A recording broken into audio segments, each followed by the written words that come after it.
श्री स्वामी समर्थ. तर आजच्या व्हिडिओमध्ये मी तुम्हाला स्वामी महाराजांची मूर्तीची स्थापना, जर तुमच्या घरामध्ये जर मूर्ती असेल तर ती गुरुवारच्या दिवशी त्याची कशा पद्धतीने आपण अभिषेक करायचा, आणि किंवा नवीन मूर्ती जर आणणार असेल तर त्या मूर्तीची स्थापना कशी करायची, हे आजच्या व्हिडिओमध्ये संपूर्ण मी, आणि नैवेद्य आपण कसा दाखवायचा असतो महाराजांना किंवा आपल्या देवघरातील देवांना, याची संपूर्ण माहिती आजच्या व्हिडिओला सांगत आहे. त्यासाठी माझं चॅनल नक्की सबस्क्राईब करा, आणि नवीन जे व्हिडिओ येणार आहे तर ते नवीन व्हिडिओ तुमच्यापर्यंत लवकर पोहोचतील. तर सर्वात प्रथम महाराजांची मूर्ती स्थापन करण्यासाठी आपण महाराजांचा फोटो जर असलं घरामध्ये तर अतिउत्तम, आणि मूर्ती जर असेल तर त्याहून उत्तम. कारण घरात आपण महाराजांची मूर्ती किंवा फोटो स्थापन केलीच पाहिजे. जसं की आपल्या घरामध्ये आपण जो कर्ता पुरुष असतो त्यावरती आपल्या घराची पूर्ण जबाबदारी असते, त्याचप्रमाणे आपले गुरु म्हणजे महाराज असतात. तर आपल्या महाराजांना आपण आपल्या घरामध्ये अधिष्ठान असणं फार महत्त्वाचं आहे. कारण आपल्या घराचं पूर्णही जे काही चांगलं वाईट जे झेलण्याचं काम आहे ते महाराज करत असतात.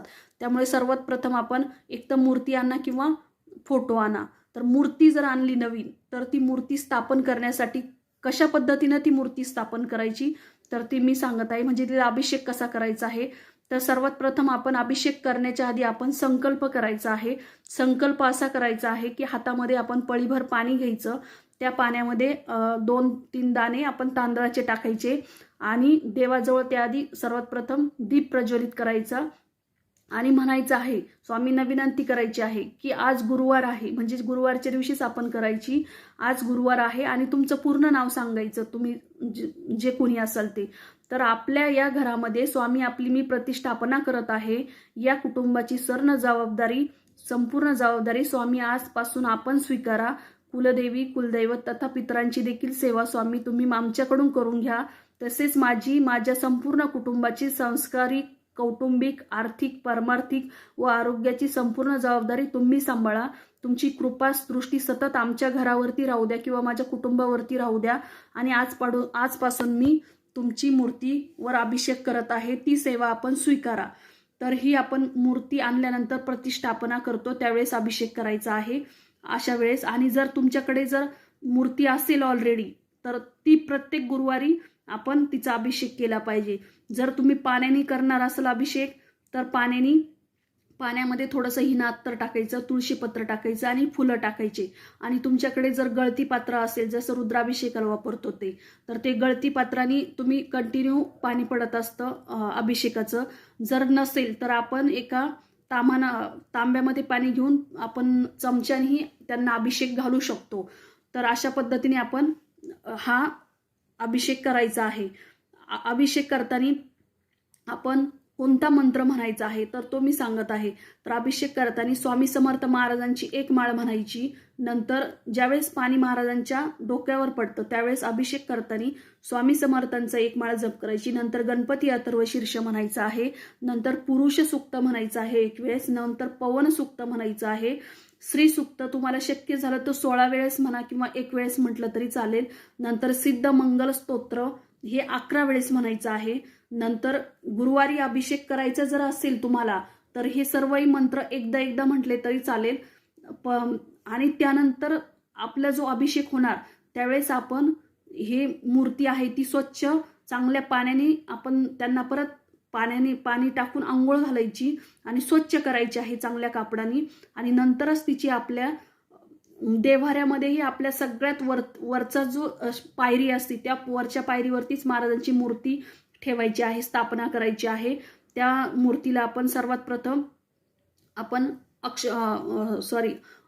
अष्टगंध लावायचा आहे. त्यानंतर धूप दीप ओवाळायचा आहे. नंतर आपल्याला नैवेद्य दाखवायचा आहे, फुलं दाखवायची आहे जी सिजनेबल असतात ते, म्हणजे त्या मूर्तीमध्ये देवत्व येतं आणि आपल्याला ती जागरूक असते. आपण कोणत्याही कार्याला आपण लागलो तरी आपल्या त्यात कोणत्याही प्रकारची अडचण येत नाही. आपल्याला महाराज आपल्यावरती त्यांची कृपादृष्टी आपल्यावरती नेहमी असते. आणि जिथे आपण मूर्ती ठेवणार आहे त्याआधी सर्वात प्रथम त्या जागेवरती त्या स्टेपवरती आपण 2-3 दाणे तांदळाचे ठेवायचे आहे. आणि नंतर असं म्हणायचं आहे की श्रीपाद श्री वल्लभ नृसिंह सरस्वती भगवान श्री स्वामी समर्थ महाराज नमः आसनार्थ अक्षरं समर्पयामी असं बोलून आपण महाराजांची तिथे विराजमान करायचं आहे त्यांना. नंतर सांगितल्याप्रमाणे त्यांची पंचोपचार पूजा करायची. पंचोपचार पूजा झाल्यानंतर महाराजांना आपण नैवेद्य दाखवायचा आहे. तर तो नैवेद्य कसा दाखवायचा आहे तर तो मी सांगत आहे. तर सर्वात प्रथम देवघरासमोर पाण्याचा भरीव चौकोन काढायचा आहे. म्हणजे आपले जे तर्जनी असते अंगठ्या शेजारचं बोट आणि करंगळी शेजारचं बोट, ते दोनच बोटं घ्यायचे आणि पाण्यात बुडून चौकोन काढायचा. आणि नैवेद्यावरील प्रत्येक आपण जो नैवेद्य ठेवणार आहे, जे काही तुम्ही दररोज खाता ते किंवा तुमच्या घरात जे काही साखर वगैरे जे काही असेल, आपण जेवणाच्या आधी जे असेल ते महाराजांना नैवेद्य दाखवायचा. आणि त्यावरती तुळशीचं पान ठेवायचं आहे. तुळशीचं पानही अशा प्रकारे ठेवा की त्याचं देठ हे महाराजांकडे होईल अशा पद्धतीने आपण ठेवायचं आहे. त्यानंतर धूप ओवाळायचा आहे आणि नंतर 3 वेळेस धूप ओवाळायचा आहे, 3 वेळेस दीप ओवाळायचा आहे. तोही अर्धचंद्राकृती, म्हणजे जसा अर्धचंद्र असतो तशा म्हणजे हाफ सर्कलमध्ये आपल्याला ओवाळायचा आहे. नंतर तुळशीपत्र पाण्यात बुडून हातात घ्यायचे आणि नंतर नैवेद्यावर पाणी शिंपडायचे त्या तुळशीपत्राने. आणि मग आपण मंत्र म्हणायचा आहे, गायत्री मंत्र. ओम तस्य वितृवरेण्यं भर्गो देवस्य धीमहि धियो यो न प्रचोदयात्. असा आपण नैवेद्य हा आपल्या कोणत्याही देवाला दाखवताना असाच दाखवायचा. आणि पुन्हा त्या पाण्यात बुडून आपण एक तुळशीपत्र घ्यायचं आणि नैवेद्यावरती 3 वेळा फिरत पुन्हा परत गायत्री मंत्र म्हणायचं. अशा वेळेस पाण्यात बुडावं 6 वेळा पुन्हा परत आपण महाराजांना एक तुळशीपत्र घ्यायचं आणि ते महाराजांच्या समोर ठेवायचं आहे. तर ते आहे ओम प्राणाय स्वाम, ओपनाय स्वाम, व्यानाय स्वाम, उदनाय स्वाम, समनाय स्वाम, ब्रह्मणे अमृतत्वाय स्वाम.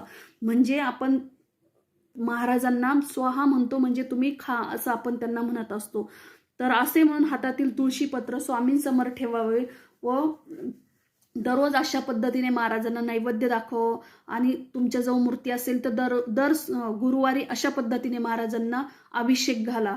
त्यामुळे आपल्याला महाराजांचा आशीर्वाद सदैव आपल्या पाठीशी असतो आणि महाराज सदैव म्हणजे आपल्या प्रत्येक कामाला हाकेला महाराज उभे असतात. तर श्री स्वामी समर्थ.